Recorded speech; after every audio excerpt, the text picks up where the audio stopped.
جی خواتین و حضرات، اب وقت ہوا ہے پیغام رمضان کا، جو شجاع الدین شیخ صاحب بیان کرتے ہیں اور ہمیں بتاتے ہیں کہ یہ جو رمضان ہے یہ امت مسلمہ کے لیے کیا پیغام لے کر آئیے۔ چلتے ہیں پیغام رمضان کی طرف۔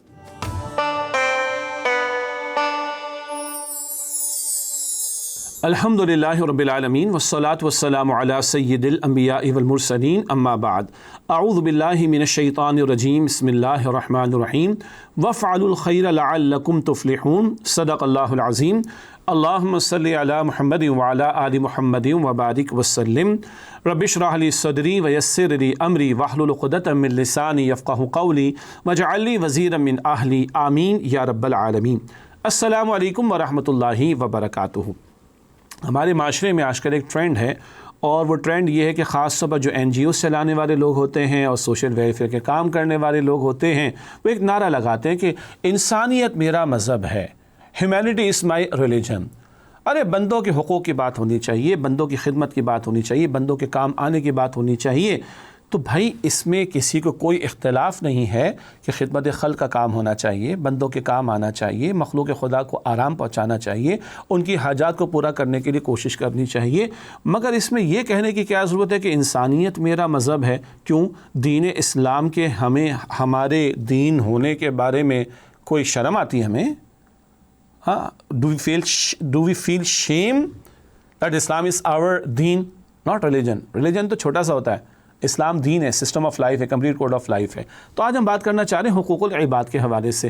ہمیں مغرب سے سیکھنے کی کیا ضرورت پڑی ہے، غیروں سے سیکھنے کی کیا ضرورت پڑی ہے، کافروں سے سیکھنے کی کیا ضرورت پڑی ہے، اور دنیا میں جو دعوے کرتے ہیں امن کے، ان سے بڑا دہشت گرد اور ان سے بڑا کوئی بدماش اس وقت زمین پر کوئی نہیں ہے، ان سے سیکھنے کی کیا ضرورت پڑی؟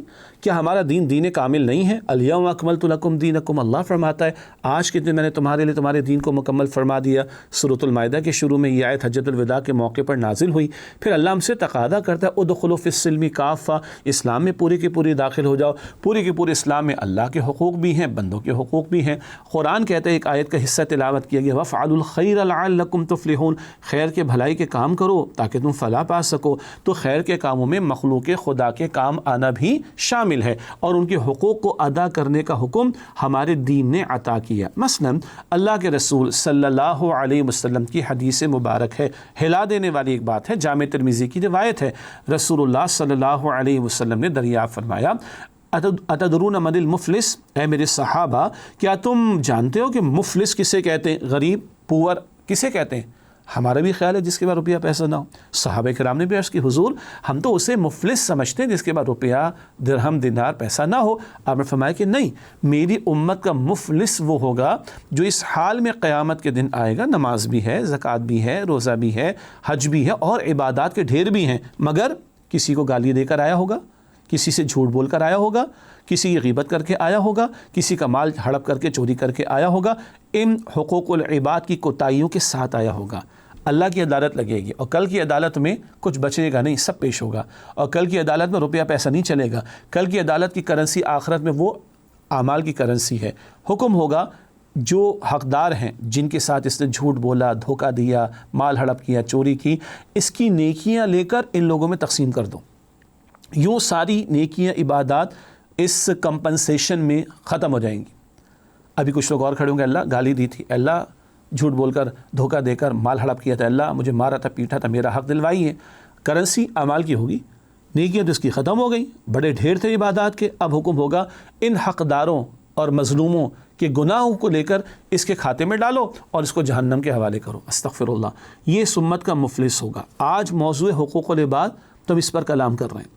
بعض لوگ حقوق اللہ میں بڑے پکے ہوتے ہیں، حقوق العباد میں ڈنڈی مارتے ہیں، یہ بھی غلط کام کر رہے ہیں، آدھا کام کر رہے ہیں، آدھا کام نہیں کر رہے ہیں۔ بعض لوگ حقوق العباد میں بڑے پکے ہوتے ہیں لیکن حقوق اللہ میں ڈنڈیاں مارتے ہیں، یہ بھی غلط کر رہے ہیں، آدھا کام کر رہے ہیں، پورا کام نہیں کر رہے ہیں۔ بھائی دونوں کو پورا کام کرنا چاہیے نا، سیدھی سی بات ہے۔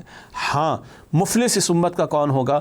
عبادات کے بڑے ڈھیر لے کر آیا لیکن جھوٹ، غیبت، چوری، مارم پیٹ، پتہ نہیں کیا کچھ، نقصان پہنچانا، یہ ازالہ کل ہوگا، کمپنسیشن کل ہوگا، یہ اعمال کے ذریعے سے نیکیاں ختم اور ان کے گناہوں کو اس کے کھاتے میں ڈال کر اس کو جہنم کے حوالے کر دیا جائے گا۔ اللہ کے رسول صلی اللہ علیہ وسلم نے یہ بھی ارشاد فرمایا، آج اگر تم میں سے کسی نے کسی کے ساتھ نقصان کیا ہے، زیادتی کی ہے، آج معافی مانگ لے، آج معاملے کو سیدھا کر لے اس دن کے آنے سے پہلے کہ جس دن نہ درہم ہوگا نہ دینار ہوگا، بس اعمال کی کرنسی سے فیصلہ ہوگا۔ پھر ایک اور حدیث میں حضور نے فرمایا صلی اللہ علیہ وسلم، روز قیامت اعمال کی 3 قسمیں ہوں گی۔ ایک قسم اللہ ہرگز معاف نہیں کرے گا، ایک اللہ چاہے گا تو معاف کر دے گا، اور ایک اللہ معاف نہیں فرمائے گا جب تک کہ متعلقہ ریلیونٹ بندے معاف نہ کر دیں۔ جس بات کو اللہ ہرگز معاف نہیں کرے گا وہ شرک ہے، شرک کو تو بالکل اللہ معاف نہیں کرے گا۔ ہاں دنیا میں کوئی توبہ کر کے اسلام لیا تو بات الگ ہے، ادروائز شرک معاف نہیں ہوگا۔ نمبر 2، اللہ اپنے معاملات سے متعلق امور میں، عبادات میں کچھ کمی ہو گئی، چاہے گا تو معاف کر دے گا۔ یہ لائسنس ٹو کل نہیں ہے، پھر کبھی بات کر لیں گے، لیکن چاہے گا تو اللہ معاف کر دے گا۔ اور نمبر 3، جس کو اللہ معاف نہیں کرے گا جب تک کہ متعلقہ بندے نہ معاف کر دے، وہ حقوق العباد سے متعلق ہوتا ہے، ماں باپ کے بارے میں، شوہر بیوی کے بارے میں، اولاد کے بارے میں، بہن بھائیوں کے بارے میں، بڑوں کے بارے میں، چھوٹوں کے بارے میں، پڑوسیوں کے بارے میں، رشتہ داروں کے بارے میں، سبارڈینیٹس کے بارے میں، وغیرہ وغیرہ، بندوں کے بارے میں۔ یہ اللہ معاف نہیں کرے گا جب تک کہ ریلیونٹ متعلقہ بندہ معاف نہ کر دے، اور نہیں تو پھر وہ اعمال کی کرنسی اسی سے فیصلے ہونے۔ یہ ہدایات اللہ کے رسول علیہ السلام کی عطا کردہ ہیں، یہ اوتھینٹک صحیح احادیث میں روایات موجود ہیں، ہمیں کہیں اور جانے کی ضرورت نہیں ہے۔ حقوق العباد کا معاملہ سمجھنا ہو تو ہمارے دین کی تعلیم ہمارے لیے کافی۔ اور ہاں ایک اور بات بھی یاد رکھیں، یہ سمجھانے کے لیے کہ یہ اللہ کے حقوق ہیں، یہ بندوں کے حقوق، یہ سمجھانے کے لیے ہیں۔ At the end of the day حقوق العباد بھی اللہ کا حق ہے۔ کیا مطلب؟ ماں باپ کے ساتھ گڑبڑ کی تو جواب کس کو دینا ہے؟ ماں باپ کو نہیں، اللہ کو۔ کسی شوہر نے بیوی کے ساتھ زیادتی کر ڈالی اور بہرحال دنیا سے چلے گئے تو کل کس کو جواب دینا ہے؟ بیوی کو نہیں، اللہ کو جواب دینا ہے۔ پڑوسی کے ساتھ گڑبڑ کی، چلے گئے دنیا سے، کس کو جواب دینا ہے؟ اللہ کو۔ تو یہ سمجھانے کے لیے تقسیم ہے، but at the end of the day حقوق العباد بھی اللہ ہی کے حقوق ہے، کیونکہ ان حقوق کو ادا کرنے کا حکم اللہ نے دیا اور کل ان کے بارے میں جواب ہم نے اللہ کو دینا ہے۔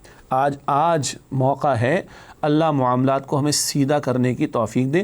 مال ہڑپ کر رکھا ہے لوٹانا پڑے گا، قبضہ کر رکھا ہے لوٹانا پڑے گا، قرض لے کر بیٹھے ہوئے دینا پڑے گا واپس، زیادتی کی ہے معافی مانگنی پڑے گی۔ وہ جی بڑی شرم آتی ہے تو قیامت کی ذلت برداشت کرنے کا حوصلہ ہو تو ٹھیک ہے، اور نہیں تو آج معافی مانگ لیں، کل انشاءاللہ معاملات سیٹل ہوں گے۔ اور اگر آج معافی نہیں مانگ رہے تو کل جو معاملات سیٹل ہونے وہ کیسے ہونے؟ وہ اعمال کی کرنسی پر۔